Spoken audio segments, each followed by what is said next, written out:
We're going to wrap things up here from my basement on a Sunday afternoon. Jason Iacovino with my brother Phil Iacovino, fresh off 18 glorious holes at Blooming Prairie Country Club, and now watching 18 other glorious holes at Augusta National as Jordan Spieth continues to hold a one-shot lead over Smiley Kaufman. They both birdied 2.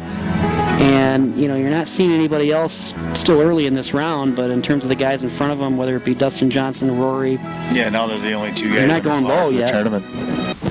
So we'll see if, if it ends up being a shootout between Jordan and Smiley. I guess it's possible, but kind of hard for me to believe. But isn't it? Okay, so this is funny about golf, and maybe in professional sports in general, with the younger athlete kind of making, their way into the spotlight a lot faster than they used to. So Jordan is 22. Mm-hmm. We kind of look at him now as like a seasoned pro because he's got, I think it's 8 PGA Tour wins and 2 majors. Smiley is 24, lives with his parents in Birmingham, I think, in Alabama or something like that.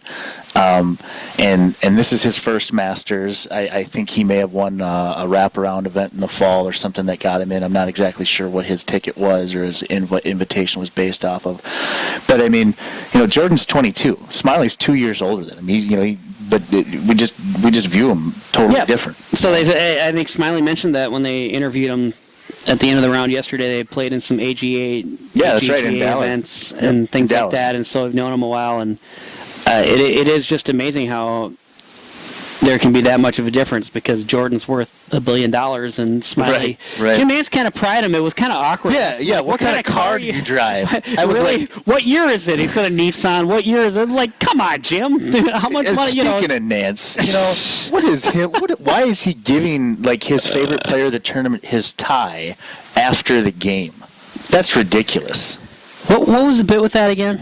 There's no bit. He gives his tie, his necktie, after the game. He's done it for a few years for now. The NCAA. Yeah.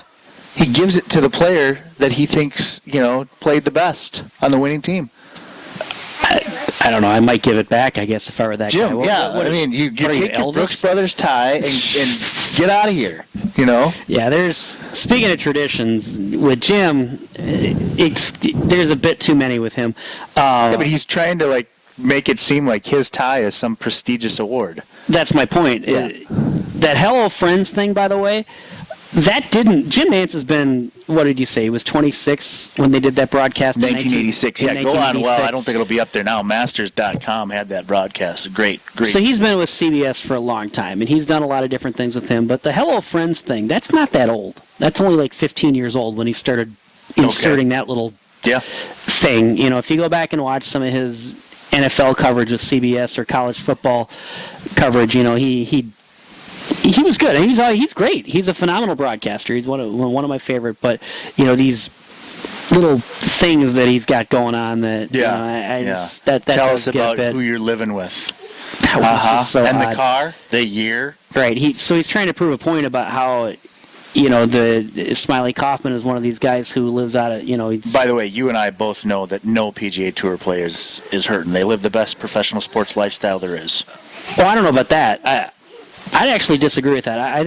There are correct me if I'm wrong. There are what practice do they have to show up to, in meetings and whatever else? And No, but if you don't win, you don't make money, right? No, Smiley Kaufman doesn't have endorsements. If you he's got some, but he's not. If you're on the tour, you have a club deal. Okay, now whether it's as lucrative as some of these other guys, probably not. But you have a club deal. You finish, 60th in a tournament. I mean, that's like $25,000. Yeah, but if he doesn't make cuts, you got to make cuts. I don't know that. If you keep your card on the PGA Tour. I mean, if you're a punter in the NFL, you make $700,000. Okay, right. I mean, I don't know. They don't show up to a lot of meetings either. I'm just saying they live a pretty cush lifestyle for a game that's not nearly as physical. It was a bit much for Nantz to ask what kind of car you're driving, hoping that he would say, well, it's a 94 Honda Civic or something like that, and just so you're living out of your trailer basically, and you're here at the. No, he's like you said, he's not exactly ordering off the dollar menu at McDonald's. He's doing okay. No, but It is interesting, though, that what a different stratosphere Jordan Spieth is in, that's for sure. Davis Love, do it to me. Did he ace 16 too? There have been 2 hole-in-ones on 16 now. They showed That's right. some other guy earlier who was 10 over. Davis Love Davis Your Love Ryder the third. Cup captain, he'll be at Hazeltine in August or September. Wow. 4th time with 2 holes-in-ones on 16 in the same round since 04. So it's apparently... We got to get our stuff together as a in order to get this Ryder Cup back, I think. You know what? We could do a whole nother podcast on that. I'll be watching NFL football that Sunday. I don't know about you. It's in Hazeltine, Jay. It's like right up the road. Okay. Sorry. No, I know. I just, that's how I view it. It's not. Right. You can't right. hear that. Don't worry. Wanted to touch on it for 1 second. Kids are playing piano. Not that it's a Go big ahead. deal. Just a couple minutes left. Wild backed into the playoffs, talking about 5 straight losses. They lost last night to Calgary for their 5th straight loss, but they clinched, I think, on Tuesday of this week with a Nashville win over Colorado. I'd have to check. It's either I imagine it's Dallas that we have in the first round. I think we're going to get swept. Obviously, they fired their coach Mike Yeo about Brilliant 2 months move. ago. Was it though? Absolutely it was, and you'll never. That's Chuck Fletcher. When these things come up, when they talk about firing coaches midseason, you always hear, "What good is that going to do? That's not going to do anything." The players that quit changed on him. everything. That's what it says. Well, whatever. I don't care. They're professional athletes. Changed everything. It changed their season. And now they're back to where they were. Was being spiraled into the ground by an auger prior to that move. Torchetti is going to take us. And now they're. Yeah, so I don't know anything about hockey. I'll defer to you on what you think the Wild are going to do. I think if they would have had St. Louis, they'd give them a chance. For whatever reason, we play St. Louis well. It looks like it's going to be Dallas, I think. I'll have to check. These are all off the top of my head. But, it's going to be goaltending. I mean, Dubnyk is going to have he's going to have to go on one of those runs like he did late last year, or I guess the second half of last year. I just don't see the Wild going deep. They're in. It's not that big of a deal. Minnesota hockey is. Well, the great thing with the NHL, it's like the NBA. Half the teams make the playoffs. I do like the NHL playoffs because it's a brand new season, and a lot of different things can happen, and so hopefully, the old proverbial, they have just as good a chance as anyone. I think that does kind of apply, even though they are an 8 seed. So theoretically they should have no chance, but right. I think they do. It's a 7-game series. No, you're right. I mean, they do. You know who my horse is? I think Jordan Spieth takes it. I think 4 under gets him the jacket, 3 under the playoff.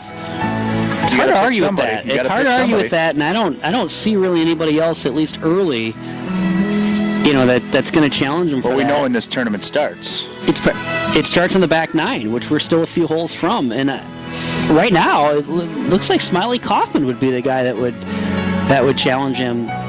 As like I said, but this is the toughest the course has been.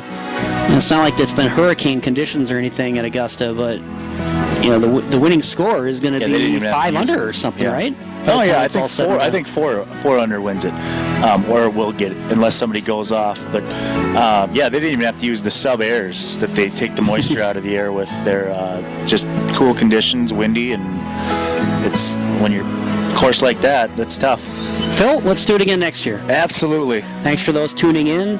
Again, my thanks to Roy Koenig for putting it together for us, and along with my brother Phil, this is Jason Iacovino. Have a great spring, everybody. We'll talk to you soon on KRFOradio.com.